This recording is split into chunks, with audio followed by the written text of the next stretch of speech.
But in this case, hey, no sour grapes. The guy sold it. I feel Right, we just poorly got for to- the one that bought it, to be honest. Now, Right, I'm sure. if Yeah, I mean, they're paying a bigger rent than I thought that they could afford.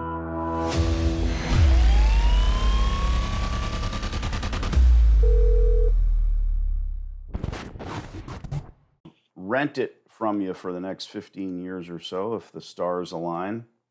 That's great. Yeah. What kind of business are you looking to open?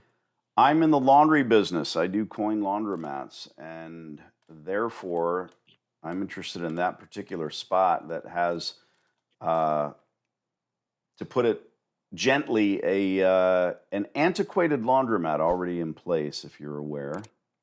It does. So they just sold their business. This is an outrage. I demand an investigation.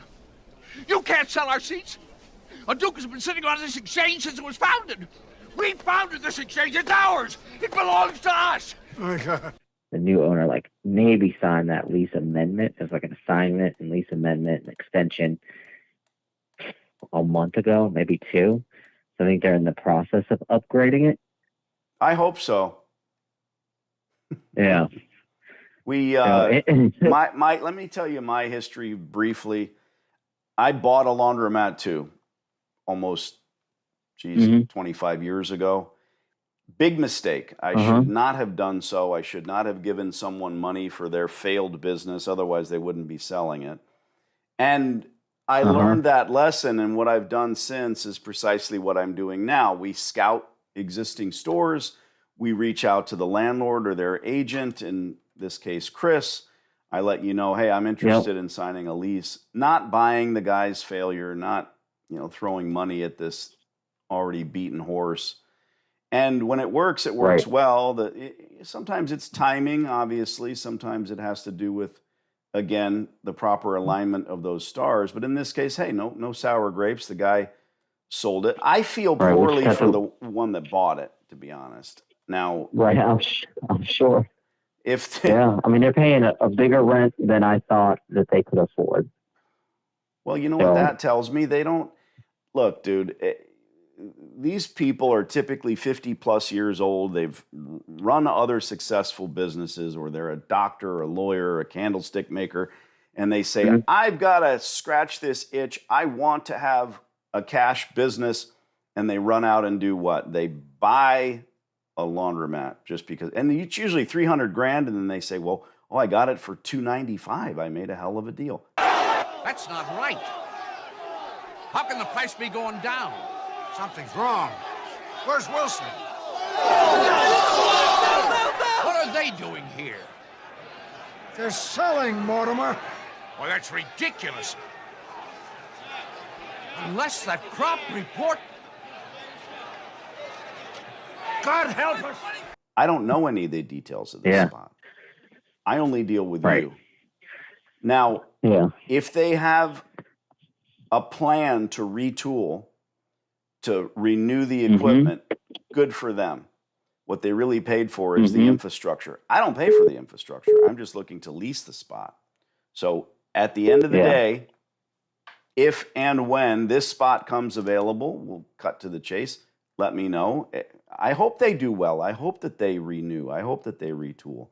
If they don't, they're in trouble, and then you're stuck with more space. But you know what they usually do, Chris? That's true. They try to sell it again. It goes back on the market. They do. That's right. They talk about how wonderful the business That is what I... right. So we got to let it ride out with them for a while. Sure. See what happens. Yeah. I'm in no rush. That's how you get in trouble. Let me do this. I'll send you an email. But here's the thing. You come across another center, your group buys out a real estate investment trust or something, and you see a laundry there, and it needs Danny, you let me know. I'll send you an email. This is my cell phone number, the only number you need. So what is the best email address for you? Shoot. Got it the first time. And this is my wireless, the number you're looking at. What's your cell phone number? Good. I'll keep it on file. I don't have a mailing list, so I won't harass you in any way. But you think Laundromats, think of Danny. I'll CC my partner, Mr. Piper, and let us know what you find out.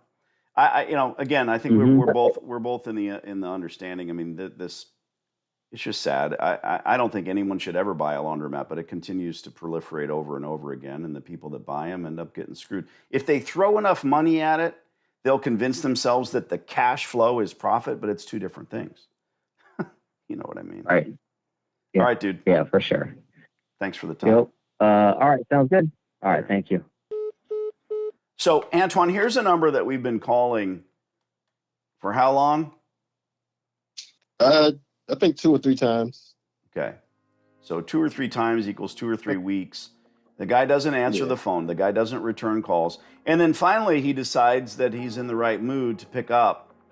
And gee whiz, and I don't hear you sighing or hemming or hawing, they just sold the business. Well, okay, great. Good for them. And you can hear him laughing. Just, yeah, I know, it's terrible. It's disgusting. Now, if somebody has a horrible pizza recipe, but they want to open a pizzeria, everybody knows they're going to fail. Everybody but them, because they have no taste buds. And in this case, I don't wish them failure, but if they don't spend all of that money on top of the sale price, none of it matters. I don't need to know the detail. On to the next. Find another store, and we will do the thing again. I'll send him an email. Did you notice, too, I'm a powerful force, right? I'm like, and what's your cell phone number? First thing I say is, you have mine, what's yours? And he's kind of like, yeah.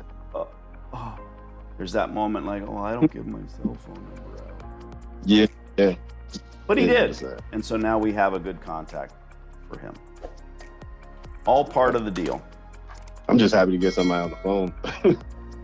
Well, again, that's part of it. You're not going to see YouTube videos of us just simply leaving messages. It's not that entertaining, but it's the reality of what we do over and over again.